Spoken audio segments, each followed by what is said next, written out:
voy a hacer entonces a pasar. Primero, quiero que vean un pequeño video que ya subí al como material, al trabajo de clase en la página de Classroom. Se llama, ¿qué es la sostenibilidad cultural? Es un video muy cortito que no hice yo y por eso sí funciona. Este, Les pido a todos que entren al video, ahí está la liga, y me digan si funciona bien y, bueno, por supuesto, y lo vean. Sí, sí funciona bien. ¿Sí? Ujú. Okey. Gracias, Noé. Una de cal.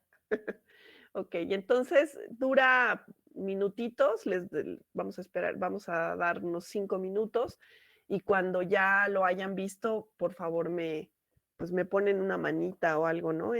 Para saber que ya todos lo pudieron ver.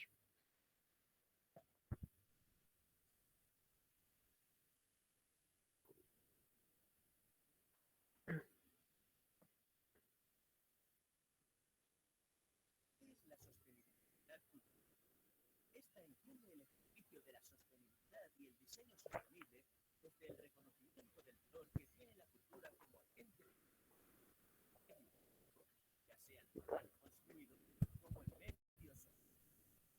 El medio físico es la edificación, los recursos naturales, la tecnología, la biodiversidad. El medio social son los estilos de vida, las formas de convivencia, el conocimiento local, las tradiciones y creencias. Estamos hablando de la subjetividad colectiva como gran valor de desarrollo. Sin embargo, la sostenibilidad cultural también defiende las expresiones de subjetividad individual, la habilidad, la diversidad, la libertad de expresión en el mundo. De esta manera, entiende que el nuevo no se construye sobre la nada, sino contextualizado en el marco cultural que lo alberga, no solo reconociendo el valor de las expresiones de subjetividad existentes, sino fomentando nuevos modos colectivos y o individuales. Así pues, esta sostenibilidad defiende la identidad como uno de los principales conceptos sobre los que construir el desarrollo sostenible, no solo desde la puesta en valor de la identidad existente materializada en los medios físico y social, sino desde el fomento de nuevas identidades individuales y colectivas. Una sociedad que ama y respeta tanto el entorno natural y construido en el convivio como las personas que la rodean, porque se reconoce e identifica con todos ellos y consigo misma, es una sociedad más preparada, concienciada, informada, libre, solidaria, implicada, para asumir las otras cuestiones del desarrollo sostenible: la inclusión social, el crecimiento económico y el equilibrio medioambiental.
¿Cómo van? ¿Ya pudieron verlo? Sí, ya acá, yo ya. Sí, ya. Ujú. Sí, ya. Okey. Bueno, parece que ya. ¿Alguien falta? Mejor al revés. Ya Frida, ya Axel, Erika, Blanca, Luis Enrique. Luis Enrique, adelante. Gracias.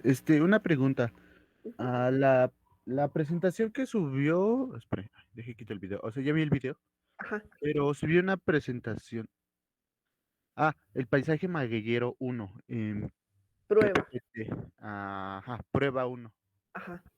Este, ¿Para qué lo subió? Pregunta. Es que ese es PowerPoint. Ok, O o sea, sea, es el mismo del ajá, paisaje magueyero, el otro. ajá. O sea, yo lo que hice fue grabar en PowerPoint esos pequeños videos que se insertan ahí. O sea, uno mismo pone ahí grabar y entonces sales tú y vas grabando pequeños videos en cada diapositiva. Pero luego a la hora de grabarlo, le pones grabar como PPS o algo así, ¿no? Que es como un video corrido, como una presentación corrida. Sí, Entonces, los que yo subí al Drive son los de terminación, es que no me acuerdo, PPXS, algo así, que es la forma de grabar el video. Y hoy subí la prueba subiendo solamente el PowerPoint. O sea, es un PowerPoint que ustedes pueden ver en modo presentación, pero manualmente tienen que ir cambiando la diapositiva. Bueno, es que lo descargué y si inicia la presentación, aparece usted hablando, o sea, como si fuera Ajá. ahora sí el video corriendo.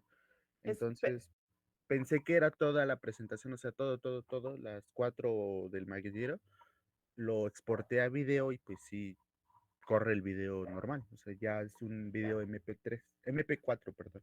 Ay, perfecto, Luis Enrique. ¿Y ese se puede subir a YouTube o se puede subir aquí o qué hacemos ya con eso? O sea, nada más, a ver, primera pregunta.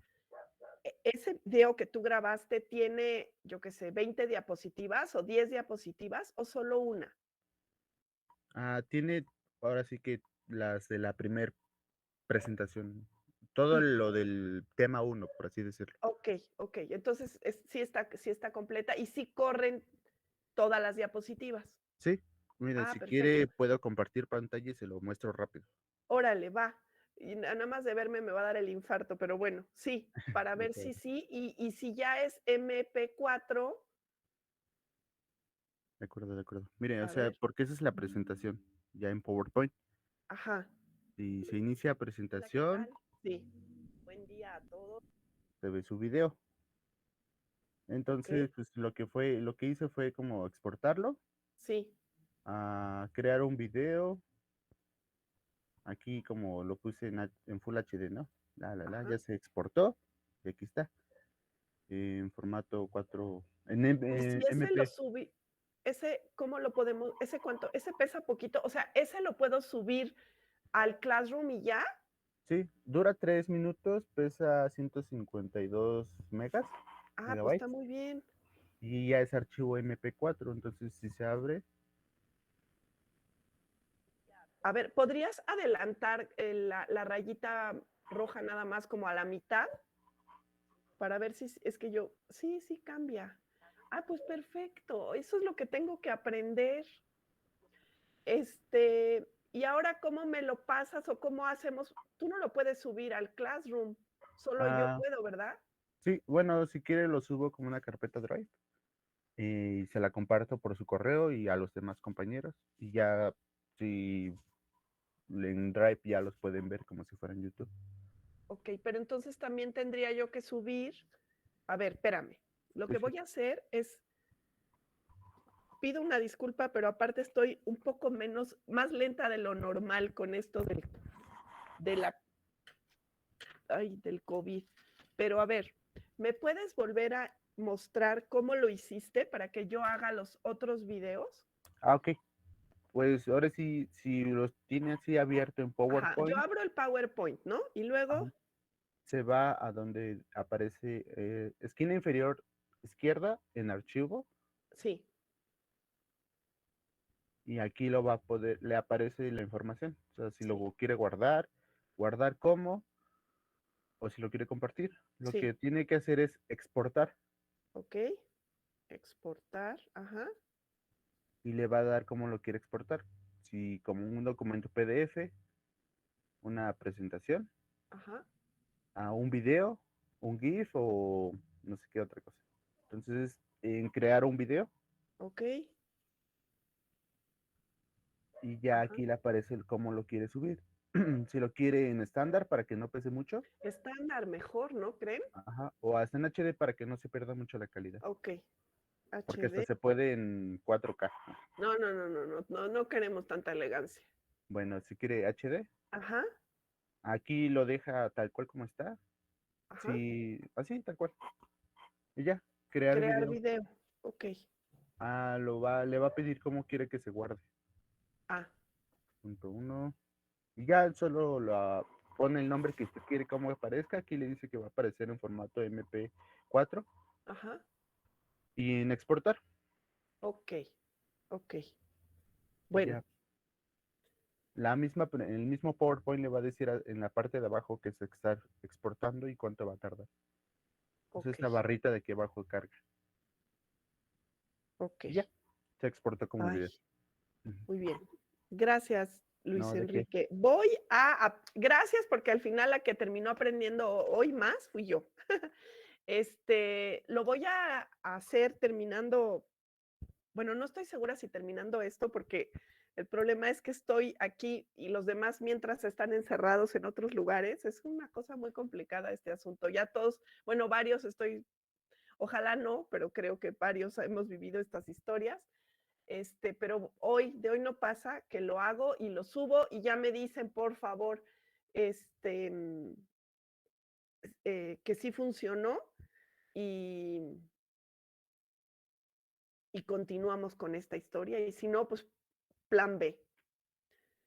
Y bueno, dice Blanca que tampoco conocía la, la función, o sea que no solo aprendí yo, a lo mejor algunos de ustedes también. Y fíjense que con este mundo virtual y las clases y todo esto, pues la verdad que es conocimiento muy, muy interesante, ¿no? Porque sí es, pues algo que antes no usábamos y que hoy cada día más es, es necesario. Entonces, pues gracias por la capacitación, Luis Enrique. Ok. ¿Algún otro asunto sobre la clase anterior del paisaje magueyero? Que también espero que disfruten, porque no quiero adelantar mucho porque pues, me gustaría más que todos lo vean, pero bueno, es un paisaje muy interesante y de una tipología o un género pues muy particular porque es un paisaje mexicano por antonomasia, digamos, así identificado, pero un paisaje desaparecido, ¿no? Entonces, hoy en lo que vamos a ver sobre sostenibilidad cultural, eh, pues vamos a entender un poquito más sobre cómo podemos identificar estas tipologías y cómo podemos tener distintos modos de actuación dependiendo de pues la tipología, ¿no? Del espacio o del paisaje. Em, Voy a empezar la presentación. Ay, les pido también una disculpa porque hoy no voy a prender mi cámara porque estoy en traje de carácter. Porque les digo que la vida está un poco extrañamente complicada. Bueno, voy a presentar eh, lo de hoy. Mm, ujú,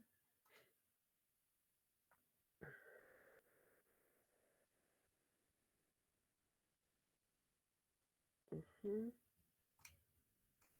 mm.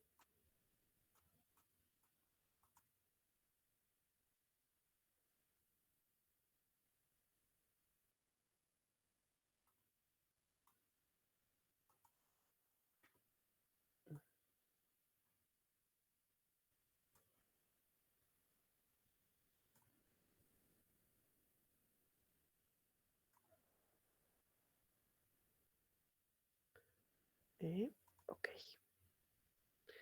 Bueno, vamos a ver, les digo, algo un poco más teórico. Ya entramos al tema con el video, que la verdad es un video muy sencillito, pero pues nos ayuda un poquito a entender lo que es concepto de sostenibilidad o sustentabilidad cultural, que en el caso de la valoración del patrimonio, pues digamos que es una de las formas más modernas, ¿no? O contemporáneas de comprender los valores culturales del paisaje. Bueno, aplica muy bien a este concepto, ¿no?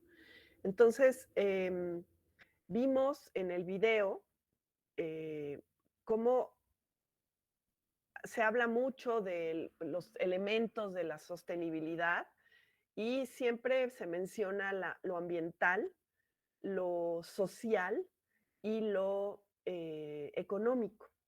Y en últimas maneras de comprender la sostenibilidad, se ha agregado este aspecto cultural que en algunos casos estaba enmarcado dentro de lo social, pero que va un poco más allá de lo social. Digamos que lo social es lo que está sucediendo en este momento. Y lo cultural, como dice el video, es esa subjetividad cultural que existe en todos nosotros, que a veces no nos damos, bueno, no a veces, creo que no nos damos cuenta, pero que la cultura, digamos, nos ha ido programando. No sé si a ustedes les ha sucedido, pero es muy simpático ver como, ay, yo soy muy original, ¿no? Ay, ya sé, me voy a pintar el pelo de color azul. Y luego resulta que hay varias personas con el pelo de color azul. Entonces, eso que yo pensé que era una casi invención individual, pues digamos que inconscientemente, pero vemos que está en varias personas, ¿no? Culturalmente, de alguna manera, se fue introyectando, ¿no? Entonces, quizá lo del color del pelo no es tan tan buen ejemplo, porque puede ser un asunto de moda, ¿no? De un momento específico. Pero bueno, hay cosas que están, digamos, en el ambiente cultural y que sin darnos cuenta, digamos, nos programan, ¿no? ¿Por qué? Pues porque pertenecemos a una cultura y porque esa cultura va permeando en nosotros gustos, preferencias, ¿no? Identidades que nos identifican como grupo social, como grupo cultural. Entonces, la cultura no es un asunto lineal, o sea, no se van sumando cosas, ¿no? Independientes y se van olvidando cosas del pasado. Digamos que la cultura es es una espiral, como intenté explicar en este diagrama, y las experiencias sociales se van introyectando dentro de esta línea de cultura. Y algunas cosas se olvidan y otras se incorporan directamente o se recuerdan del pasado. Por ejemplo, el asunto de las pandemias, ¿no? Era un asunto culturalmente conocido, pero un tanto olvidado. Pero hay detonadores, por ejemplo, en este caso, la aparición del coronavirus, y en el que ponemos atención nuevamente a este fenómeno y reincorporamos, ¿no? Hay un recuerdo y una reincorporación y también una reinterpretación de un hecho del pasado que se vuelve a incorporar como algo importante en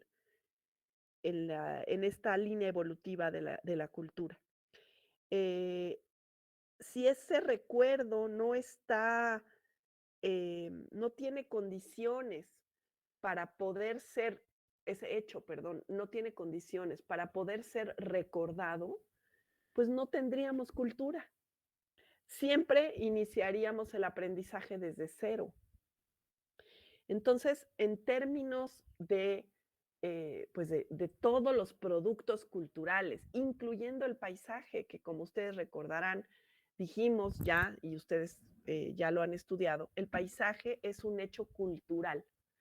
Entonces, este hecho de dimensión cultural requiere de detonadores, requiere de muestras objetivas y subjetivas de valoración del paisaje para poder tener una línea de continuidad que nos dé identidad y que haga que esta relación cognitiva, como dice ahí, entre el pasado y el presente, no sea lineal, sino circular. Y que nuestro conocimiento del, voy a cambiarlo, del paisaje, depende de nuestro conocimiento y nuestra posibilidad de acceder al paisaje del pasado.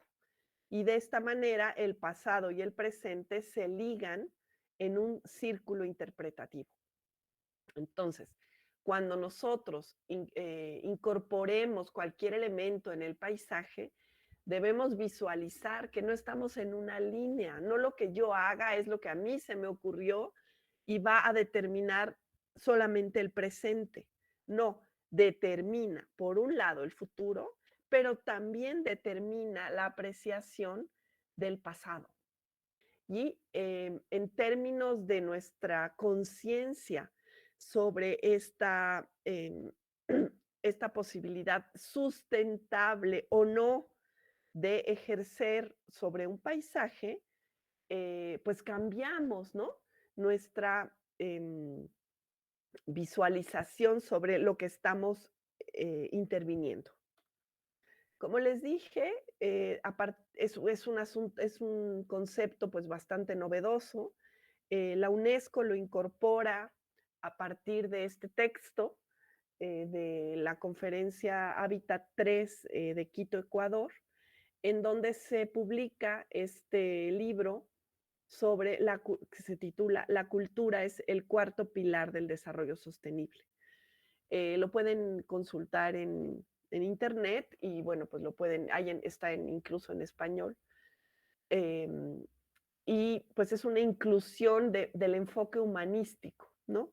Como que ustedes saben que el término de sostenibilidad o sustentabilidad viene originalmente de una valoración desde las ciencias económicas.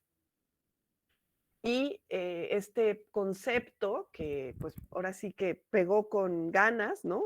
Se ha utilizado y casi desutilizado mucho en el mundo actual, ha ampliado el horizonte hacia otras visualizaciones que van más allá de lo económico o de lo útil, ¿no? Porque muchas veces, por ejemplo, lo ambiental se vuelve un recurso o se mide igual, ¿no? En términos de economía. Y la incorporación de los aspectos humanísticos, entre ellos el más importante, la cultura, pues hacen que este concepto crezca y sea asequible, ¿no? Desde muchos puntos de vista.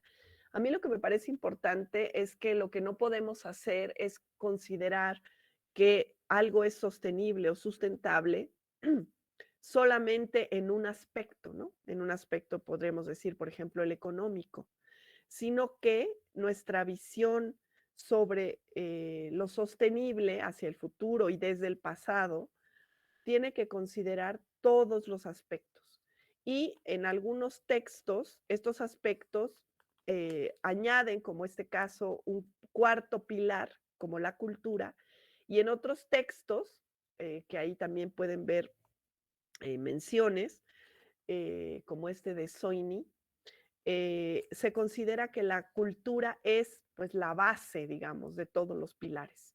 Entonces, les cuento que ya subí también, esos espero que sí lo puedan leer bien, la liga del libro que escribimos en el laboratorio y que tiene un capítulo sobre los estudios culturales que escribimos Daniel Reyes Magaña y yo, en donde pueden ver con más detenimiento cómo se considera la sostenibilidad cultural en diferentes textos.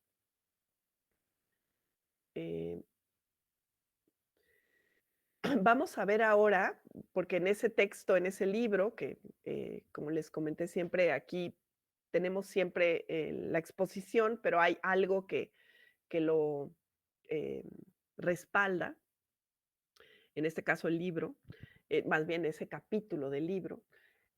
Propusimos una metodología, ¿no? Porque, bueno, una cosa es decir qué es la sostenibilidad cultural y tratar de entenderlo, y otra es, bueno, ¿y cómo abordo ese tema para entender los elementos que considera el, em, el, la sostenibilidad cultural cuando estamos hablando de paisaje? Y en el libro y en la exposición de hoy vamos a utilizar un ejemplo que es el caso del espacio verde público en la Ciudad de México. Entonces, lo primero que hicimos fue encontrar indicadores. Ustedes saben que los indicadores normalmente son igual, ¿no? Más fáciles de comprender o de evaluar cuando son elementos cuantitativos. Cuando hablamos de cualitativos, la complejidad es mayor, pero intentamos incluir todos los aspectos para poder tener elementos cuantitativos para evaluar la sostenibilidad cultural o los elementos culturales dentro de un espacio verde público. Y lo primero que hicimos fue dividirlos en 4 grupos. Por un lado, los documentos históricos, por otro, las huellas de la historia, ambos parte del patrimonio tangible, que bueno, también son elementos que tradicionalmente se han utilizado para comprender el patrimonio, que ya vimos en esta clase. Y por otro lado, los elementos del patrimonio intangible, que sería la memoria historiográfica y la memoria narrada. Eh, sobre el patrimonio tangible, estos documentos históricos se refieren a, pues, digamos, textos, por ejemplo, documentos que se encuentran en los archivos, ¿no? Que son fuentes directas de información sobre la historia de un lugar. Y por otro lado, las huellas de la historia, es decir, los elementos que sobreviven o que han tenido, ahorita les voy a explicar, más de 60 años en un lugar y que son producto de una intervención en el pasado, pero que siguen vigentes en el lugar. Eh, los dividimos para entenderlo y para tener, les digo, más posibilidades de encontrar estos indicadores en traza, vegetación, entorno urbano, fuentes y cuerpos de agua, mobiliario, esculturas y o placas conmemorativas y elementos arquitectónicos dentro del espacio. ¿Dónde podemos encontrar estos documentos? Para el caso de los jardines de la Ciudad de México, pudimos acceder a este álbum fotográfico de 1905 que mandó a hacer eh, eh, Porfirio Díaz, porque se había hecho un trabajo de eh, remodelación de muchos de estos jardines y después se mandó a hacer este álbum. Lo tiene el archivo, el Museo Archivo de la Fotografía, y hay varias publicaciones sobre el mismo. Entonces, por ejemplo, aquí vemos, tiene 41 fotografías y aquí estamos viendo una de 1900, todas son de 1905, del Jardín de la Santísima. Vean cómo tienen pues bastante buena calidad, ¿no? Y podemos ver pues muchos elementos, por ejemplo, me llama siempre la atención en esta imagen, la poda, pésima poda que le dieron a estos árboles, ¿ya vieron?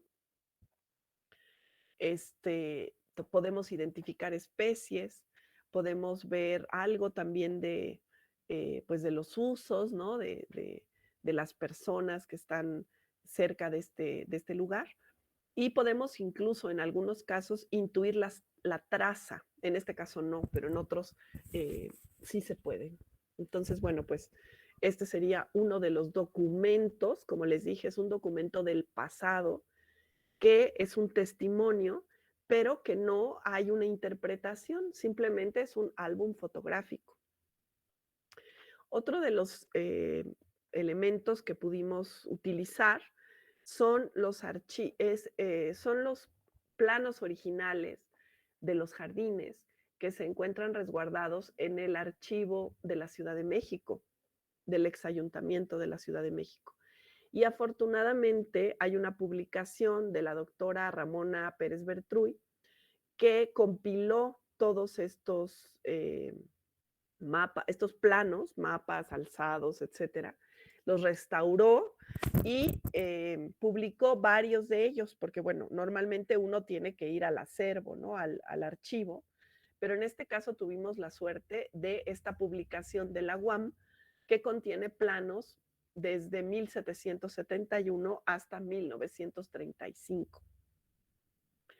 Otro de los lugares en donde pudimos también encontrar mucha información es el Museo Archivo de la Fotografía, como ya les había dicho, que no solamente tiene este álbum, sino que tiene colecciones fotográficas en diversos momentos históricos que se pueden consultar directamente ahí. Y el otro lugar donde también encontramos muchas imágenes es el catálogo de la Fototeca Nacional, que está en línea y que hoy podemos ver en internet, ¿no? En el archivo de la mediateca del INAH. Ahí hay palabras clave y a partir de esas palabras clave y mucha paciencia, pues podemos ir viendo un montón de fotografías pues muy interesantes sobre los espacios verdes públicos.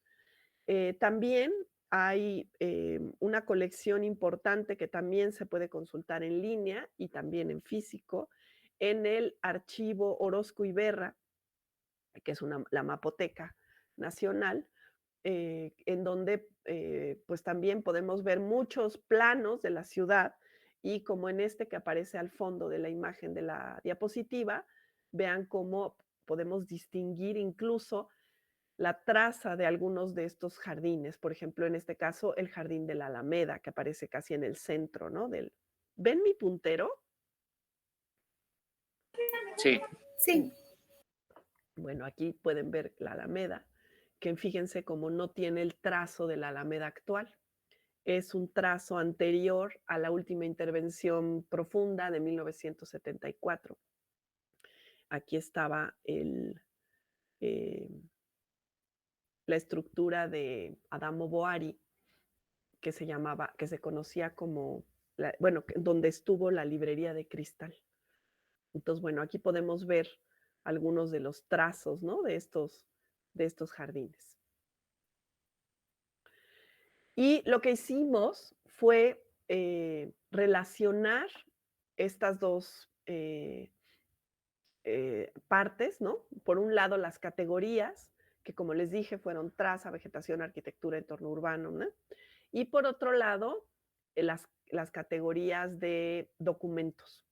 Por un lado, los cartográficos, por otro, los fotográficos o pictóricos, y por otro, los arquitectónicos. Y entonces simplemente, pues llenamos, ¿no? Para hacer algo gráfico, con un color, si hay o no hay, ¿no? ¿Hay registro o no hay registro? Esto se podría hacer mucho más complicado indicando el número de registros que hay. O simplemente, como fue el ejemplo que dimos en el libro, pues indicar si existen o no existen. Por otro lado, las huellas de la historia, podemos a través de estos documentos constatar si existen o no existen y en caso de existir, si tienen un gran deterioro o un deterioro bajo.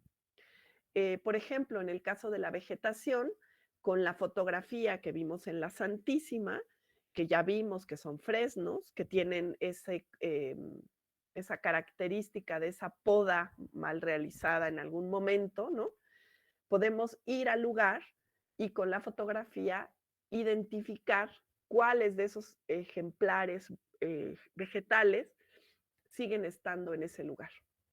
Y ahí también clasificar, por un lado, si ya no están o si están, pero tienen algún grado de deterioro. Eh, También con los planos originales podemos ver si la traza de esos jardines sigue siendo la misma o si ya cambió radicalmente, ¿no?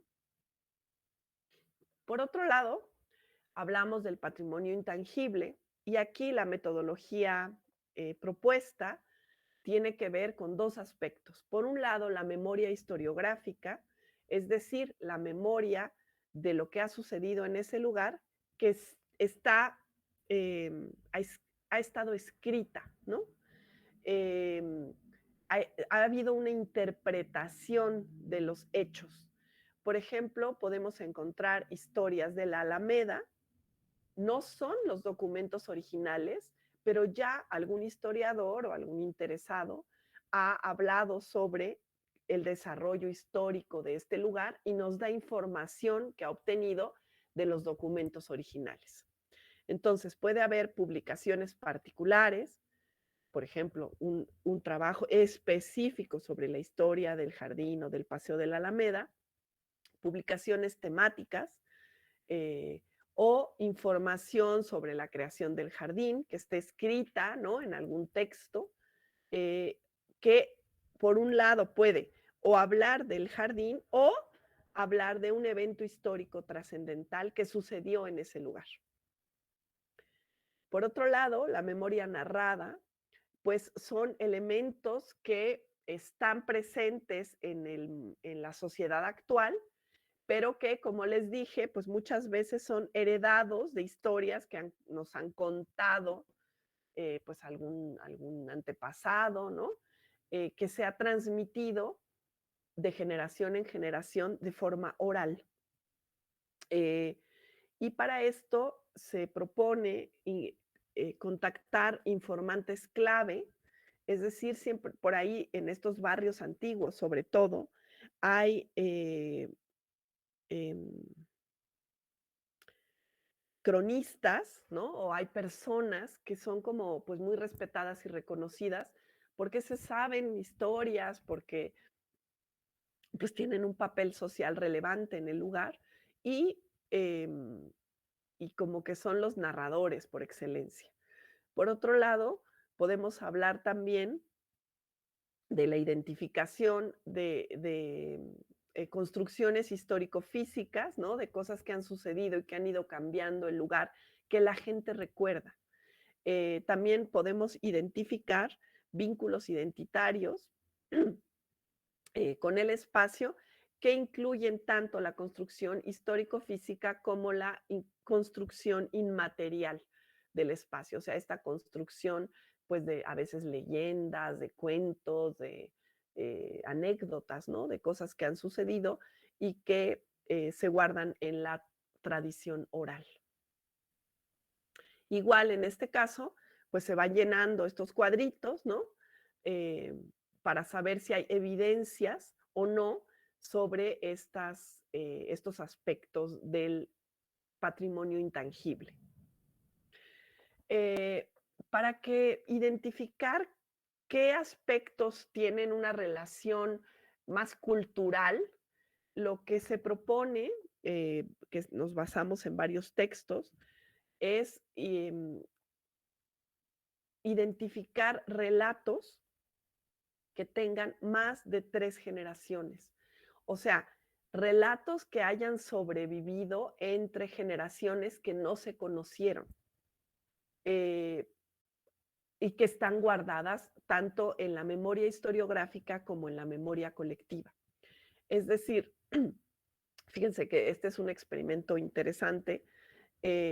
¿Alguien de ustedes sabe los nombres propios de todos sus bisabuelos?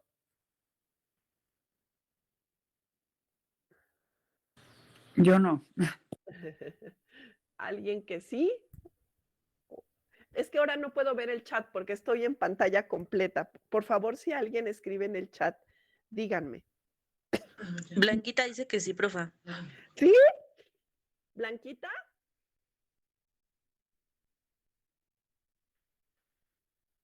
Sí, ¿Todos? ¿Te sabes todos? A ver, dinos. bueno, es Son que 8, ¿eh? A ver.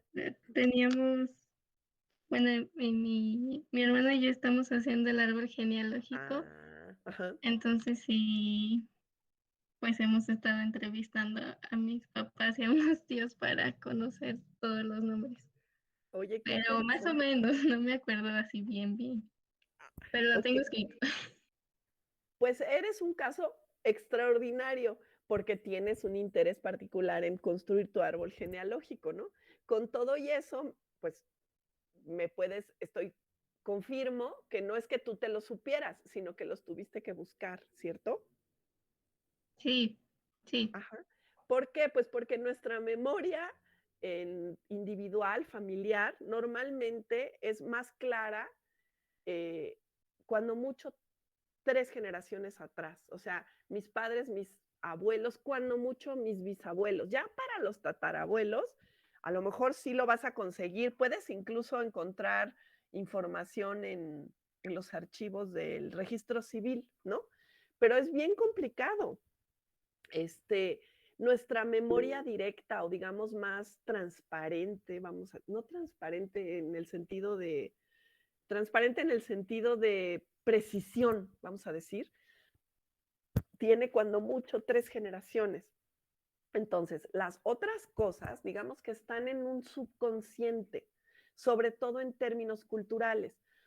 Na- Pocos de nosotros o ninguno de nosotros sabe los nombres de sus tatarabuelos, pero hay muchas cosas de nuestros tatarabuelos que hemos heredado en costumbres, en, en valores, ¿no? Que aunque no estamos conscientes, ahí están, ¿no? Entonces pasan a ser parte de nuestra cultura familiar, vamos a decir. Y por lo tanto, cuando hagan unas entrevistas buscando este tipo de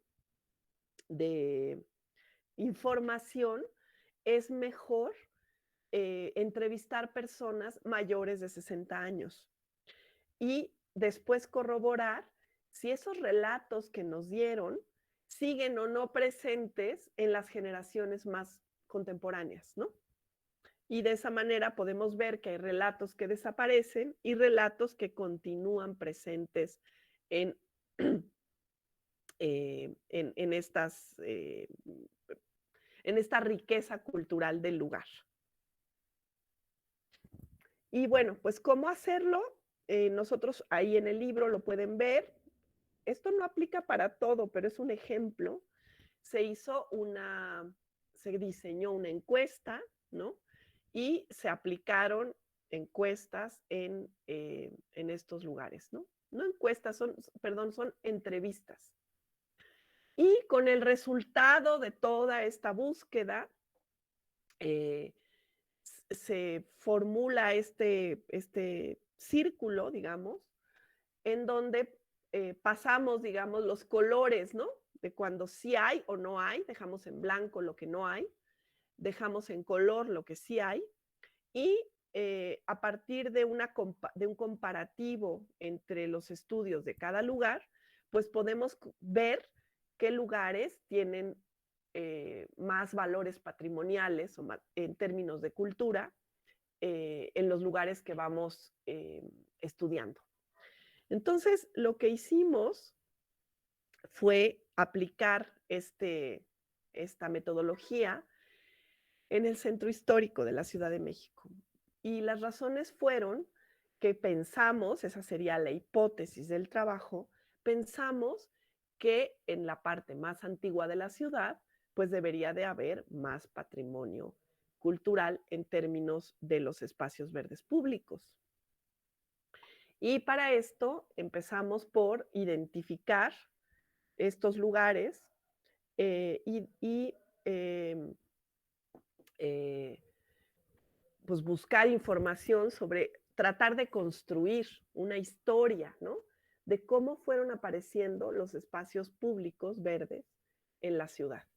Y desde luego, ya lo sabíamos, el espacio verde público más antiguo de la Ciudad de México y de América fue la Alameda de México, que aquí vemos y la que conocemos tiene una traza de 1770, que aparece, por cierto, en la relación de planos que hizo Ramona Pérez Bertruy, pero que apareció, ya lo vieron ustedes en historia, a finales del siglo XVI, casi siglo XVII, con una forma cuadrada. Y la historia de la Alameda la vamos a ver en otra sesión, y los que tengan posibilidad de ir a la visita, pues vamos a ver en el sitio, ¿no? Un poco más de estos elementos. Pero bueno, este es el espacio verde público más antiguo, el primero que aparece. ¿Había antes espacios verdes, incluso en la época mesoamericana? Sí, pero no fueron parques públicos. El concepto de parque público es un concepto igual europeo, y su primera implicación es que está abierto a todos, ¿no? Entonces, bueno, pues esa sería la primera etapa de espacio jardinado en la ciudad. La segunda etapa es el ajardinamiento del Zócalo, que todavía no se llamaba Zócalo, de la Plaza de Armas de la ciudad, y la aparición de una serie de plantaciones desde 1900, esto está mal, desde 1863, con estas imágenes que, por cierto, es muy curioso que las tomaron algunos soldados de la invasión francesa. Fíjense cómo pues estas invasiones también fueron pues interesantes en muchos sentidos, a más de trágicas, pero los ejércitos traían algunos fotógrafos, y esta es una imagen de esas primeras plantaciones de arbolado con un sentido ornamental dentro de la plaza. Y después una serie de espacios ajardinados que fueron promovidos inicialmente por Maximiliano, que utilizó estas primeras plantaciones y que fueron formando un jardín en la Plaza Mayor. Aquí abajo podemos ver otra de estas imágenes.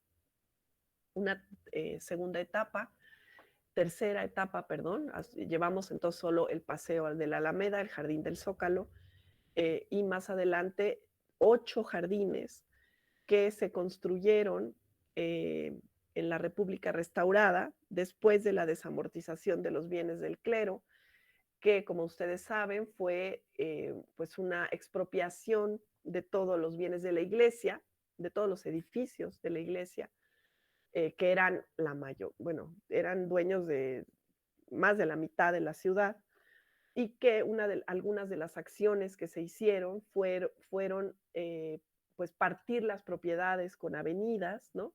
Y hacer que algunos de estos espacios privados, en algunos casos jardines y atrios, se abrieran al público.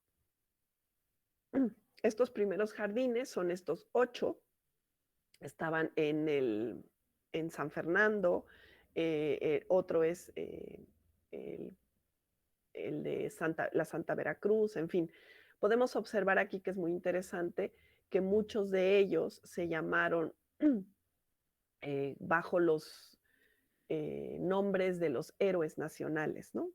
Estamos viendo una etapa de conformación de nacionalismo, de creación o construcción de México como nación, y pues por eso se llaman Vicente Guerrero, Morelos, 5 de Mayo, ¿no? Es una de las nuevas también cualidades o usos, pues digamos, políticos, ¿no? De estos espacios ajardinados. Aquí vemos la localización, como pueden ver, algunos están en las zonas más del centro y otros en lo que podemos considerar el perímetro B, que está marcado en un color más clarito. Hay muchas imágenes de estos jardines en el álbum que ya habíamos hablado de 1905. Vemos como en algunos aparecen estatuas, ¿no?, conmemorativas. Y como les dije, como el caso del Baratillo, podemos incluso intuir no solo los tipos de vegetación utilizados, sino también la traza, ¿no?, de los lugares. Hay también otro álbum de 1928 que también tiene varias imágenes de estos jardines. Vean, aquí aparece de nuevo el Jardín de la Santísima, que tienen muy buena calidad. Incluso podemos hacer zoom, ¿no?, y encontrar pues cosas muy, muy interesantes y curiosas. La cuarta etapa es una campaña que se inicia con Limantur en el gobierno de Porfirio Díaz, que tuvo la idea de hacer una recuperación de los barrios periféricos del centro, construyendo jardines en estas zonas, ¿no? Si ustedes observan, pues la mayoría están en zonas pues limítrofes, digamos, ¿no? O francamente exteriores de la mancha del centro histórico. Y la idea fue una recuperación de barrios, ¿no? Aquí podemos ver pues más o menos el número de jardines que se calcula que existieron hasta, hasta la época de Lázaro Cárdenas y cómo más o menos se distribuyen, bueno, no más o menos, y cómo estaban distribuidos en la mancha. Y lo que hicimos, pues, después de localizarlos, son 51 jardines, fue irlos a visitar, ¿no? Primero hicimos una búsqueda en Google y después hicimos un plan de visita para ir con los mapas, los planos originales que teníamos y poder ir reconociendo cada uno de ellos. Voy a hacer una pausa de 10 minutitos, son las 11:10. Nos vemos 11:21, porque aparte de que ya me cansé de hablar de todos estos jardines, presento nuevamente.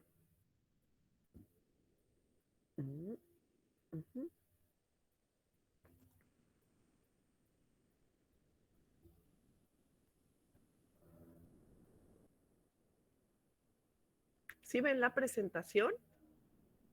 Sí, sí se ve. Muy bien. Bueno, pues entonces, nos quedamos en que hicimos el plan, ¿no?, para ir a visitar estos lugares. Y el primero que fuimos a ver fue, porque ya lo habíamos visto en Google, raro, ¿no?, fue la Plaza del Estudiante. Y esto es lo que encontramos, ¿no? Este fue un jardín. Ahorita vamos a ver. Hicimos un pequeño levantamiento. Fue muy, muy impresionante porque realmente ni siquiera podía saber dónde empezaba y dónde terminaba, ¿no? Es un mercado y no un espacio con vendedores ambulantes, ¿no?, sino establecidos. Como pueden ver aquí, tienen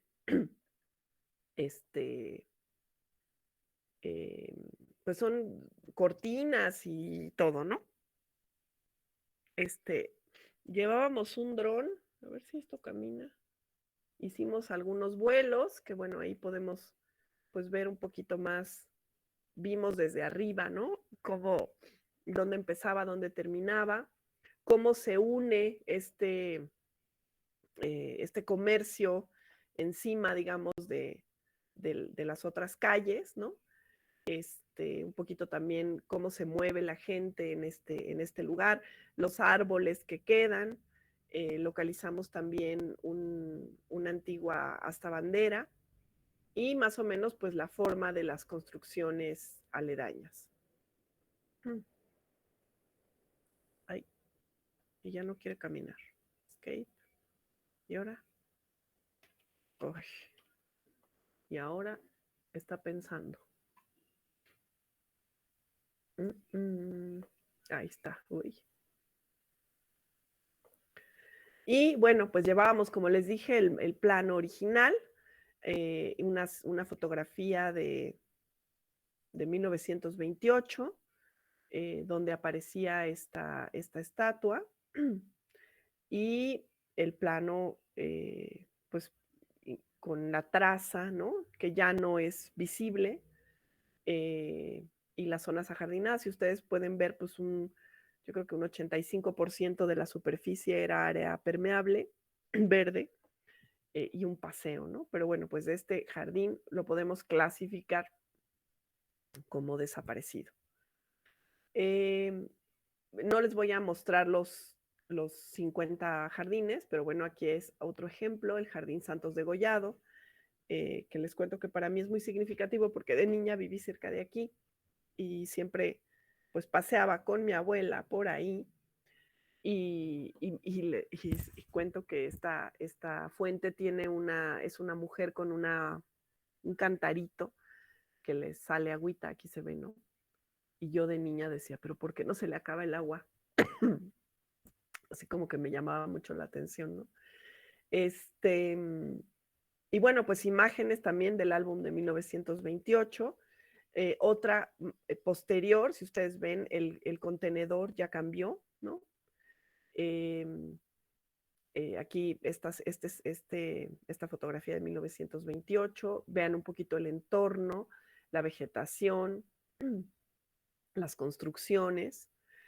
Tenemos varios planos originales. No sé si este tiene fecha, no.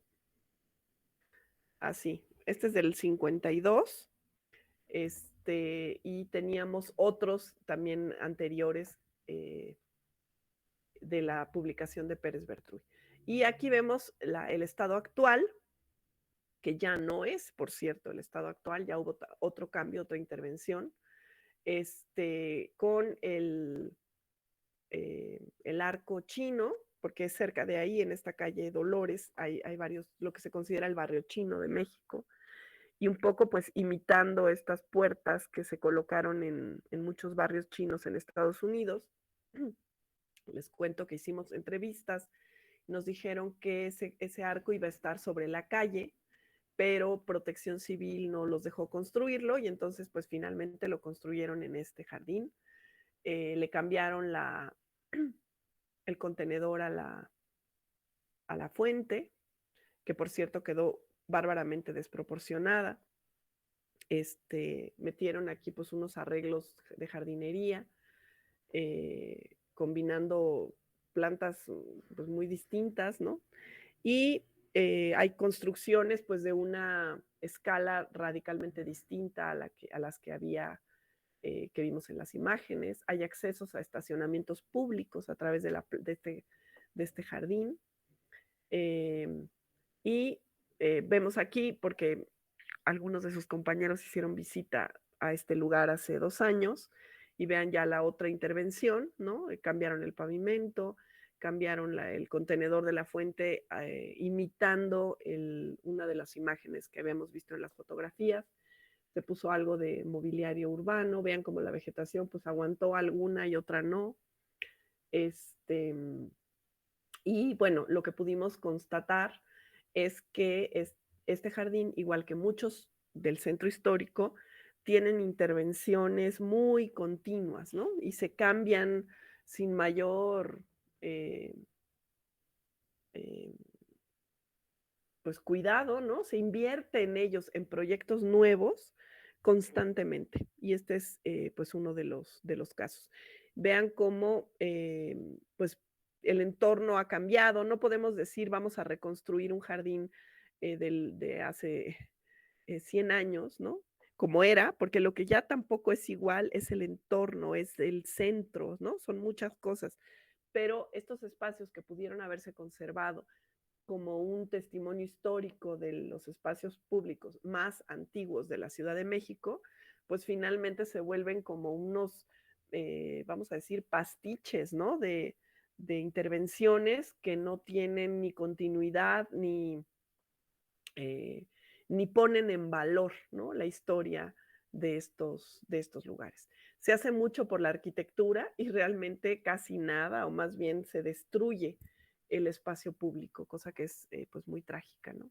Otro jardín interesante que también ha sufrido desde el inicio muchas remodelaciones es el jardín de la iglesia de Loreto.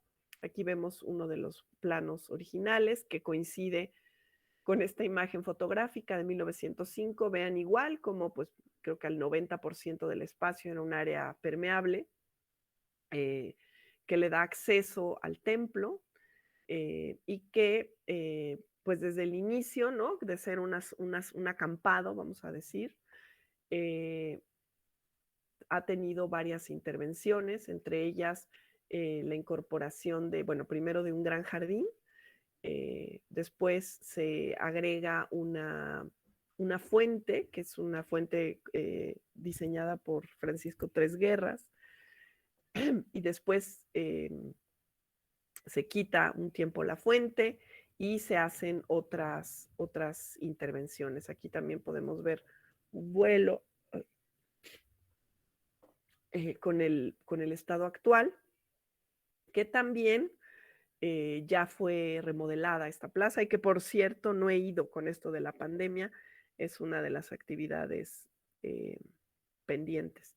Ven ahí unos puestos en color anaranjado y rojo, ¿no? Este jardín lo cuidan y lo utilizan de una escuela para ciegos que se encuentra cerca y que eh, dan masajes en esta plaza, de manera que también pues fuimos identificando muchos de los usos, ¿no? Que se dan en la actualidad y de las identidades nuevas que se van creando sobre estos lugares. Por ejemplo, para esa remodelación, pues la verdad no sé si tomaron o no en cuenta esta nueva actividad. Otro jardín, Jardín Carlos Pacheco, aquí vemos dos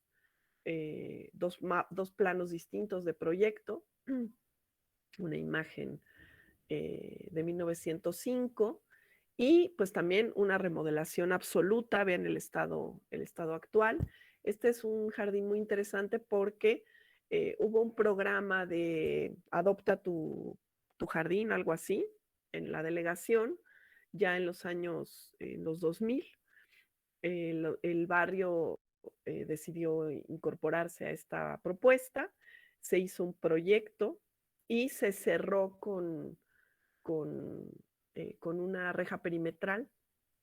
Es muy interesante porque socialmente hay una vecina que tiene la llave de esa puerta y que pues amablemente lo cuida, pero al mismo tiempo pues ella decide si se abre o no se abre, a qué hora se abre, en fin, un poco se semi-privatizó, se disminuyó el área de estar porque se incorporó aquí una zona para intercambio de basura de los camiones que pasan por aquí para recolectar basura.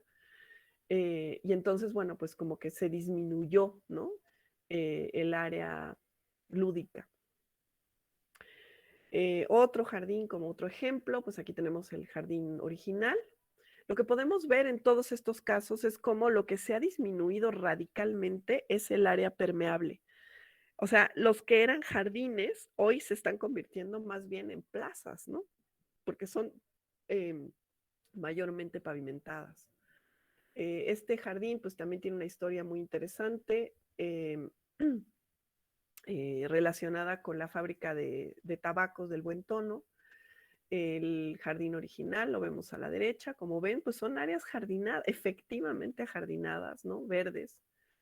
Y estos son el estado actual, que también hubo aquí intervenciones después del temblor del 17 porque fue una zona afectada por el temblor, sobre todo el mercado de San Juan, el mercado de artesanías.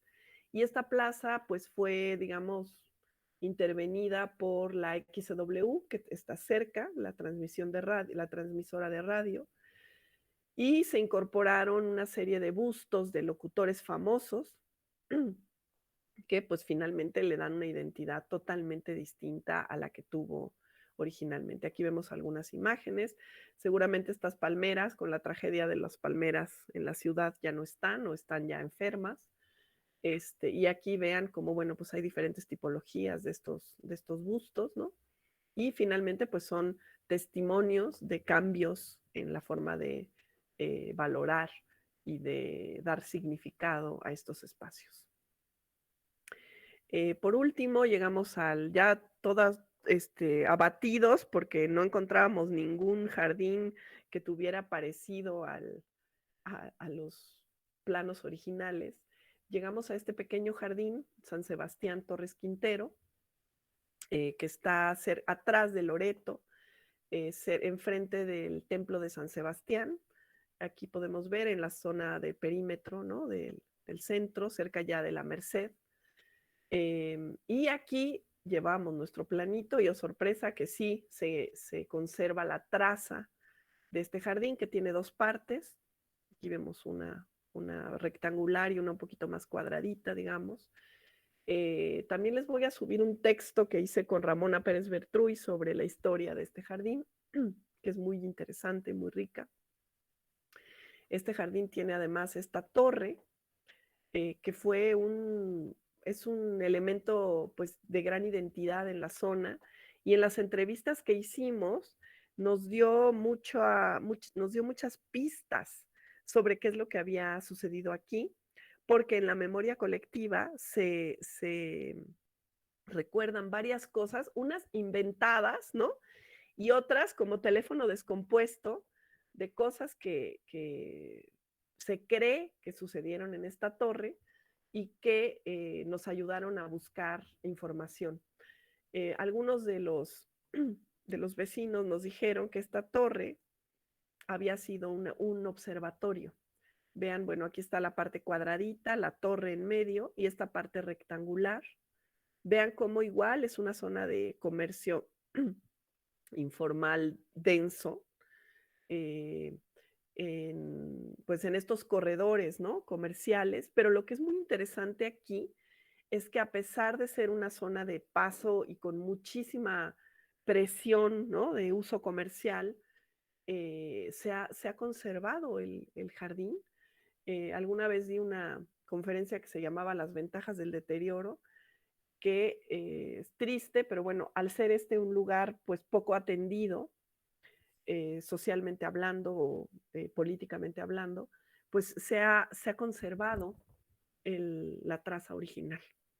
En este caso, el proyecto original fue de Maurice Urbanovis, que fue un arquitecto horticultor belga que vino a México, que también por ahí tenemos un texto publicado con Ramona Pérez Bertruy sobre este personaje. Fue el primero en firmar un texto como arquitecto paisajista en México. Estamos hablando de 1911, cuando lo firmó. Perdón, 1901, cuando lo firmó así. Y bueno, hay toda una historia. Esta no es clase de historia, entonces no se los voy a contar, pero les voy a compartir con mucho gusto el texto para que vean por qué se firmó como arquitecto paisajista. Y bueno, aquí está el proyecto original y también algunos proyectos posteriores. Bueno, aquí está la imagen de la plaza antes de ser intervenida por Urbanovis, que pues el punto importante era esta fuente de distribución de agua. Vemos al fondo la cúpula de la iglesia de Loreto, que es la que acabamos de ver hace un rato, y aquí la iglesia de San Sebastián, que le da nombre a este barrio. Aquí el proyecto, dos imágenes de 1928 del Archivo Museo de la Fotografía, donde aparecen las fuentes, y podemos ver el jardín atrás, ¿no? Algo de la vegetación original, las bancas de fierro forjado, el piso de tierra pisonada y algunos arbustos, ¿no? Que aparecen también en el proyecto, como vemos aquí.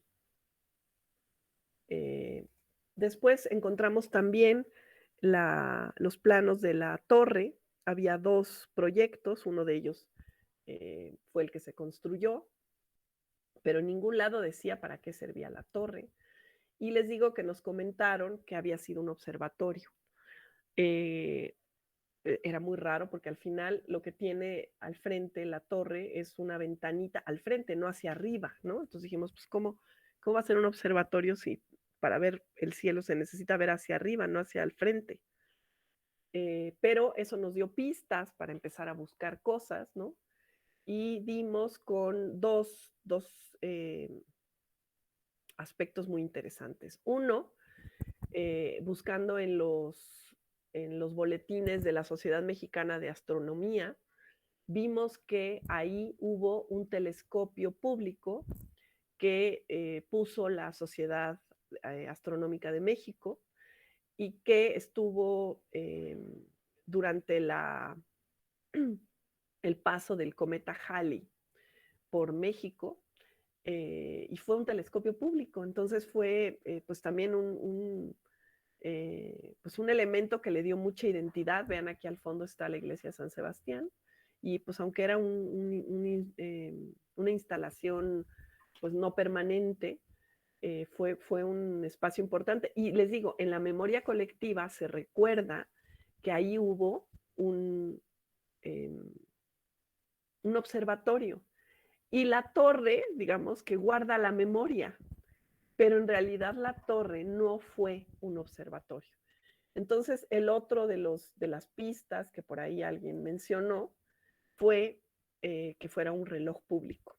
Y efectivamente, buscando información sobre los relojes públicos en la ciudad, encontramos que este fue uno de los relojes, de los primeros relojes oficiales.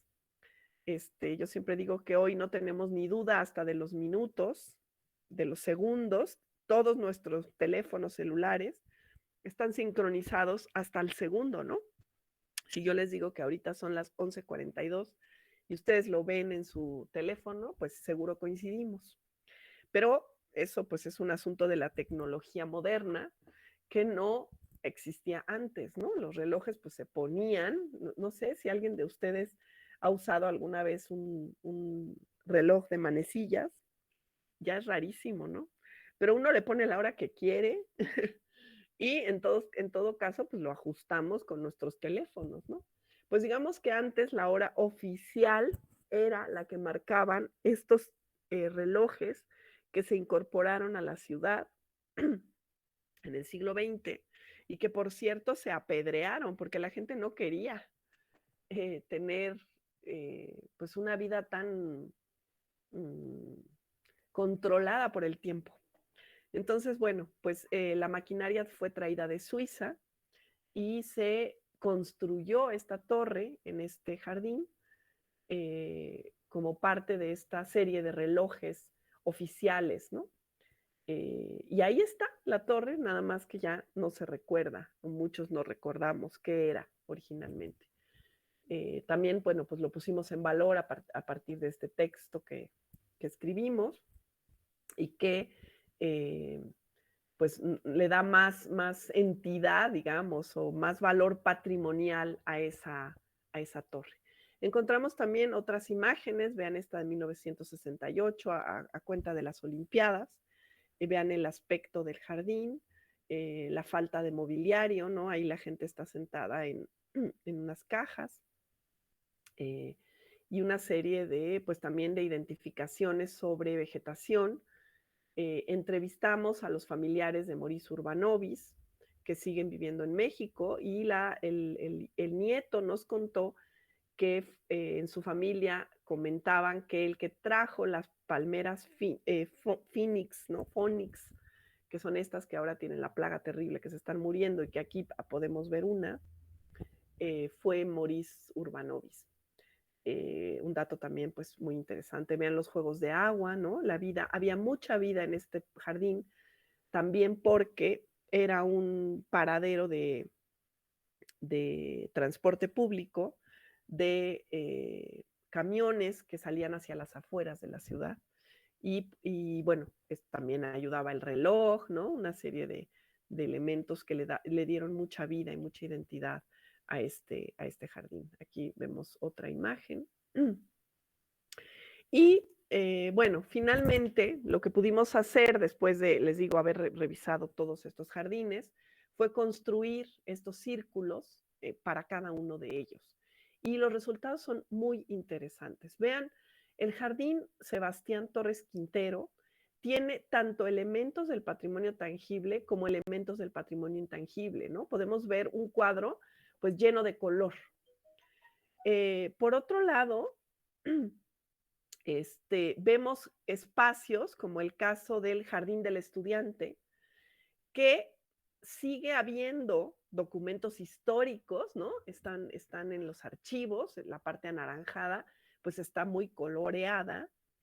Hay algo de memoria historiográfica, pudimos conocer a un informante clave que nos dio muchísimos datos sobre la Virgen del Carmen, sobre las procesiones, sobre cómo ha ido cambiando este lugar.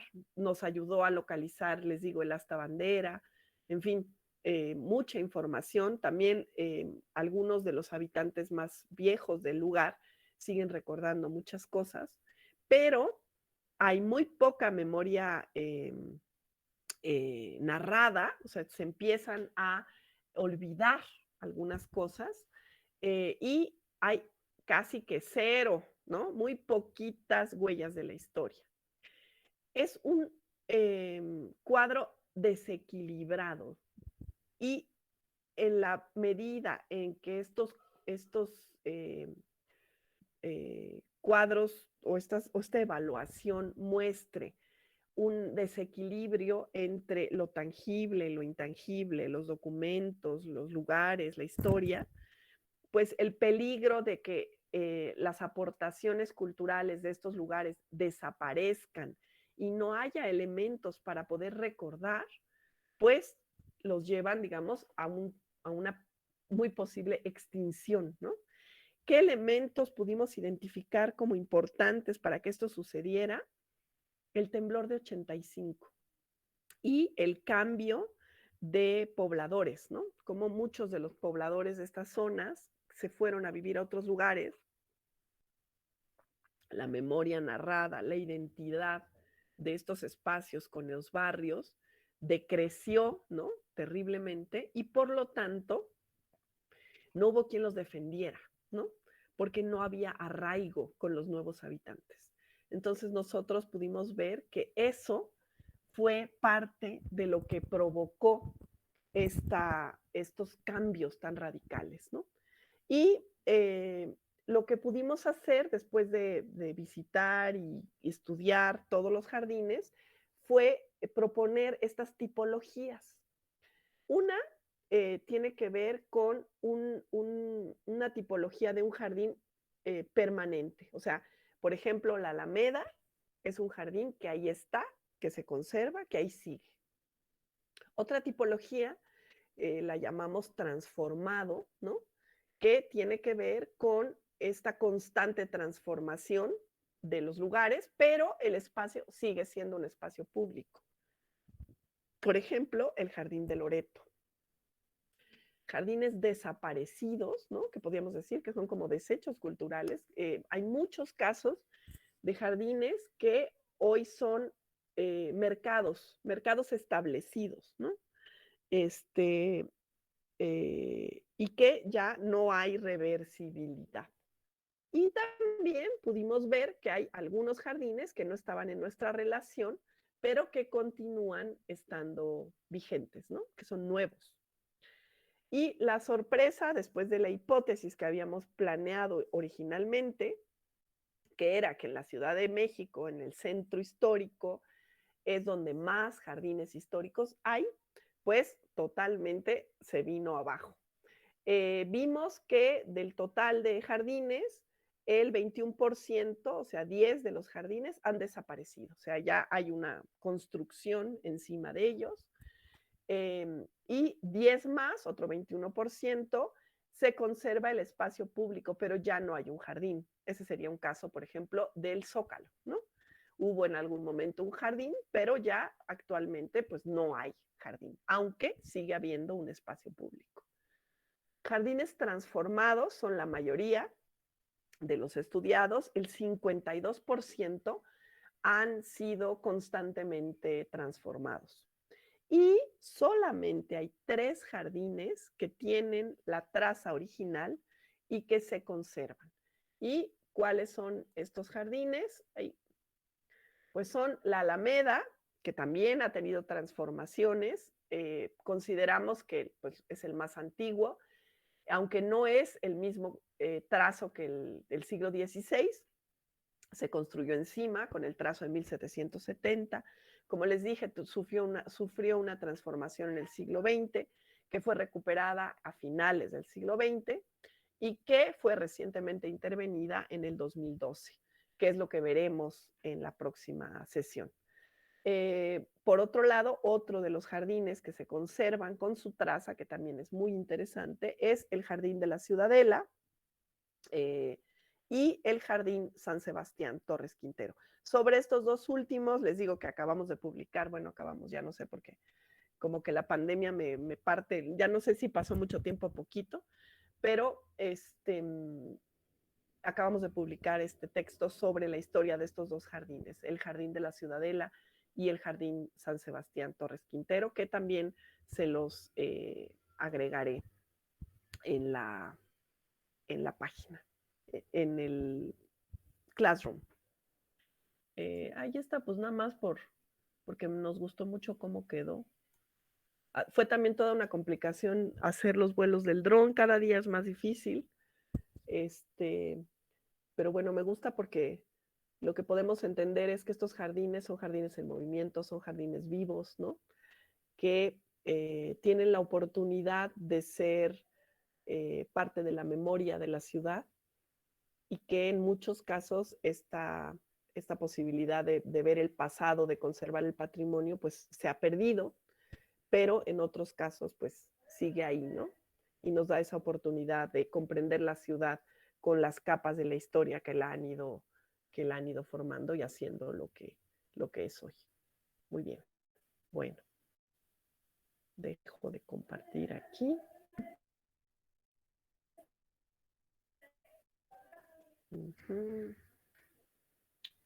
Cierro esto.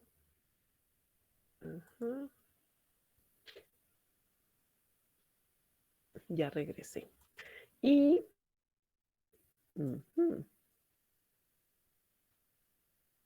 y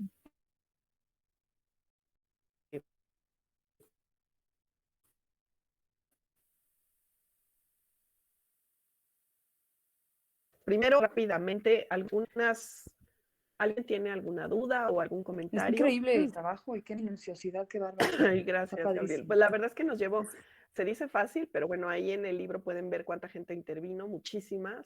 Esto se resume imagínense nada más en un par de horas, pero fueron pues prácticamente 2 años de trabajo y como entre una y otra yo creo que 40 personas implicadas. Entonces, pues, y lo mejor, a mí lo que me gusta de esta presentación es que este trabajo no se acaba nunca, porque estos lugares siguen siendo transformados, ¿no? Y siguen siendo, pues, también identificados y evaluados de maneras distintas. Entonces, bueno, pues queda todavía mucho que hacer. Y ojalá hay alguien de ustedes, de los que están en esta clase, de los arquitectos paisajistas, en algún momento tenga la oportunidad de intervenirlos, ¿no?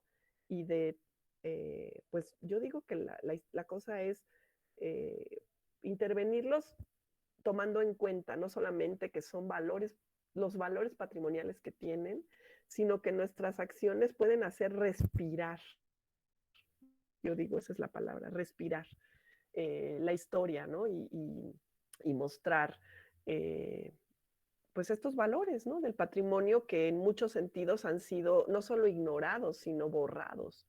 Que es pues muy, muy impresionante, ¿no? ¿Alguien de ustedes conoce estos jardines? ¿Los ha visitado? ¿Vive por ahí? ¿O tiene alguna relación personal con ellos que nos pueda compartir?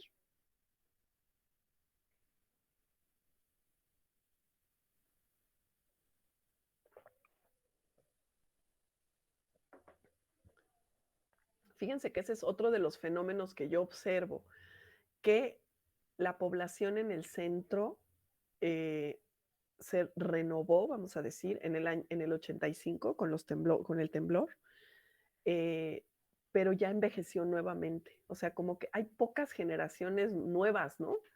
Que habitan el centro. Es un fenómeno pues también muy interesante en términos de urbanismo.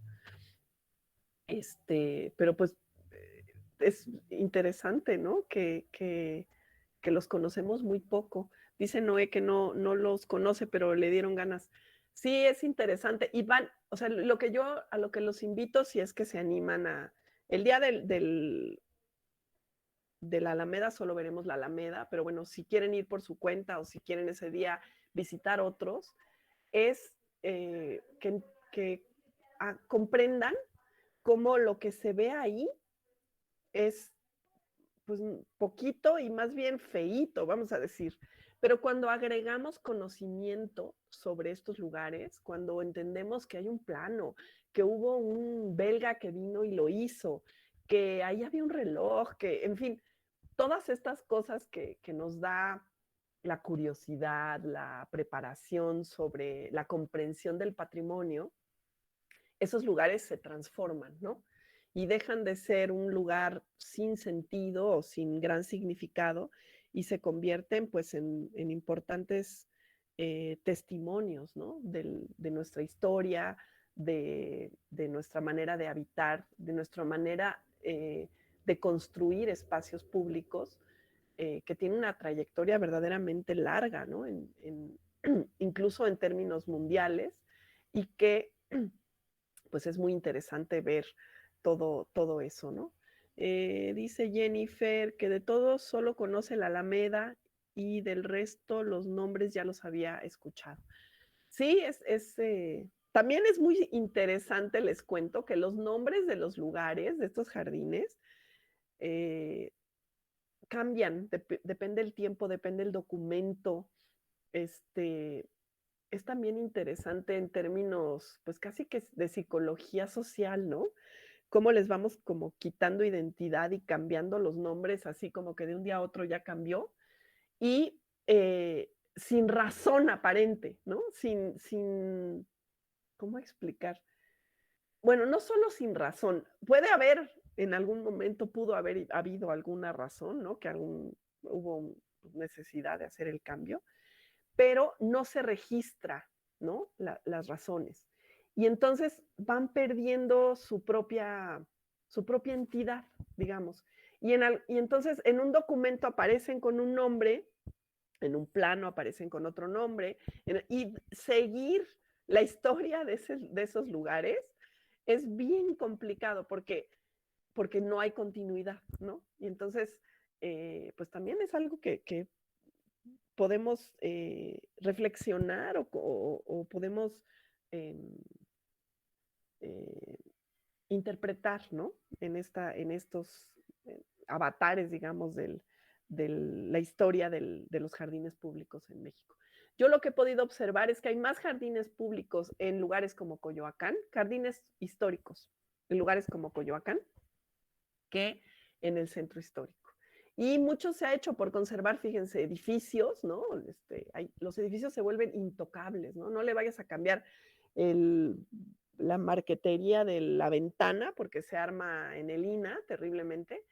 Y estos espacios abiertos, estos jardines, estos espacios que diseñamos los paisajistas, pues no tienen esa protección que tienen los edificios. Ahí también hay muchísimo por conversar, por hacer, ¿no? Hay todo no solamente en términos legales, sino también en términos, pues, de conciencia histórica, ¿no? De conciencia social. Pues ya tenemos, creo que 1 minutito, 0. Mientras todo esto sucedía, intenté, Luis Enrique, hacer lo que me dijiste, que aprendimos, y les cuento que dice, video exportado correctamente, pero lo que no sé